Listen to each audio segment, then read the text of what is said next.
what did you see as that quarter went on, and what wasn't there for you guys?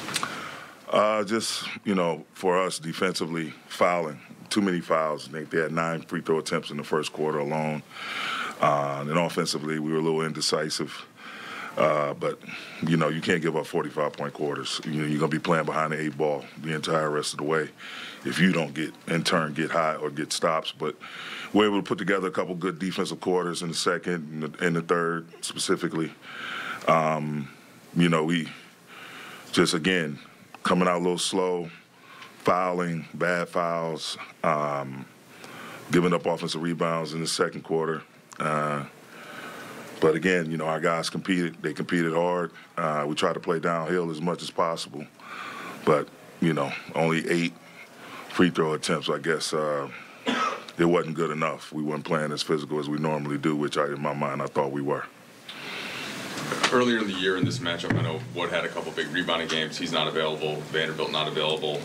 What were you trying to figure out in terms of the glass, and then still, get whittle the rotation down a little bit as you did today? Just they put a lot of pressure on you, man, with the lineup that they have. They're going through some injury issues as well, but they have a big physical lineup. That lineup of Book, O'Neal, Bobo, KD, and Nurk. That's a huge lineup, and that's very skilled as well. So just try to tighten up, play guys a little bit longer. Got in some early foul trouble, so we had to mix and match some pieces. But all in all, just trying to slow them down, those 2 heads of the snake in terms of Book and Durant.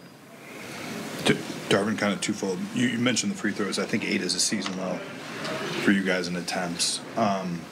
Did you feel like frustration with the officiating set in for your guys in terms of transition and different things like that at moments? Yeah, I just think, it seems that the whistle for us is quick. We're playing defense, or we play good defense, someone falls down, missed the shot, as we're getting a rebound, the whistle goes off. So it's just, and I'm not one to use referees as an excuse, I should say. But it's becoming increasingly tough because of the inconsistency. I'm seeing our guys get the same contact on them as we're supposedly committing, and the whistle is not being blown. And that's something we focus on, is like trying to win the free throw line every game. And so that's tough. When I'm telling my guys to drive downhill, we're trying to love and live in the paint, and, you're not getting calls. I see guys with their hands in our guys' ribs, or swinging, swiping at their heads, trying to block the shot, but not getting the ball, but getting a piece of the body. And it's not being called. As simple as that. So we have to figure out ways to, not let that be a problem. But it's tough. Again, it's frustrating when it's not inconsistent. When there's so much inconsistency. The other thing I'd ask is, when you fall behind 20 in the first quarter, obviously the margins get really, really tight in games, but you guys had a couple of really big shots. D'Lo in the corner, he misses a 3. Grayson Allen comes back, he hits one.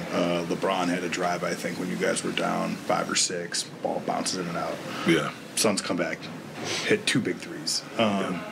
Is that just kind of is that the basketball ball bounces, man? Yeah, it's just the way the ball bounces sometimes. We got great looks. The coaching staff and I were just talking about that. Spencer had some really good looks. D'Lo had some good looks. As you mentioned, Bron, we had guys, TP, Bobo's closeout. I think he did actually tip the ball, though, but AR, we had guys that had some good looks, and at times I felt like we held the ball a little bit too much, didn't play with enough pace in the half court, but all that said, you just got to go back, look to the drawing board, look at the film, see where you can get better, and keep working, man. Keep chipping at the rock.